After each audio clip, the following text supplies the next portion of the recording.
കോൺഗ്രസിനകത്ത് ഇപ്പൊ നമ്മളിപ്പോ ഈ അടിയെ കണ്ടിട്ടുള്ളത്, കോൺഗ്രസിനകത്ത് അടിപിടി ഇല്ലെങ്കിൽ കോൺഗ്രസ് ആവില്ല എന്നാ അവര് പറയുക.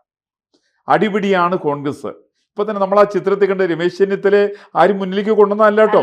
ചെന്നിത്തല അവിടെ സുധാകരനെ തള്ളി മാറ്റിക്കൊണ്ട് മുമ്പിലേക്ക് വരാൻ വേണ്ടി ശ്രമിച്ചാണ് ചെന്നിത്തല. അതിനിടയ്ക്ക് ഈ മുരളീധരൻ ചിലപ്പോൾ നോക്കിയിട്ടുണ്ടാവും, പറ്റിയിട്ടുണ്ടാവില്ല. കാരണം നല്ല ഇടിക്കാരാണ് അപ്പുറത്ത് ഫ്രണ്ടിൽ നിൽക്കുന്നത്. അതിപ്പോൾ എനിക്കറിയാവുന്ന ചില കോൺഗ്രസ്സുകാർ ചില സമ്മേളനങ്ങൾ നിങ്ങൾ കോൺഗ്രസ്സുകാരെ വിളിച്ചിട്ടുണ്ടെങ്കിൽ കുടിവിളക്ക് അവർ കൊണ്ടുവരും. അങ്ങനത്തെ സംഭവം എറണാകുളത്തുണ്ടായിട്ടുണ്ട്. എറണാകുളത്ത് ശബരിമല സംരക്ഷണത്തിൻ്റെ ഭാഗമായിട്ട് അവിടെ ആചാര സംരക്ഷണത്തിൻ്റെ ഭാഗമായിട്ട് എറണാകുളത്ത് വലിയ സമ്മേളനം നടന്നു. ആ പരിപാടി ഉദ്ഘാടനം ചെയ്യാൻ തീരുമാനിച്ച ഒരാളെയാണ്.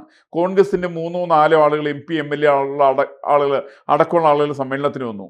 കോൺഗ്രസിൻ്റെ ഒരുപാട് നേതാക്കന്മാർ വന്നു. ഈ നേതാക്കന്മാരൊക്കെ കയ്യിൽ കുടിവിളക്കുണ്ടായിരുന്നു. കാരണം എല്ലാവരും ഉദ്ഘാടനം നടത്താൻ തയ്യാറായിട്ടാണ് വന്നേ. എന്ന് വെച്ചിട്ടുണ്ടെങ്കിൽ 7 തിരിയിട്ട വിളക്കിന് ചുറ്റും നിൽക്കുന്ന ആളുകളൊക്കെ സ്വന്തമായിട്ടുള്ള കൊടിവിളക്ക് കത്തിച്ചുകൊണ്ട് അവർ തിരികൊളുത്താൻ വേണ്ടി നിന്നവരാണ് കോൺഗ്രസ്സുകാർ.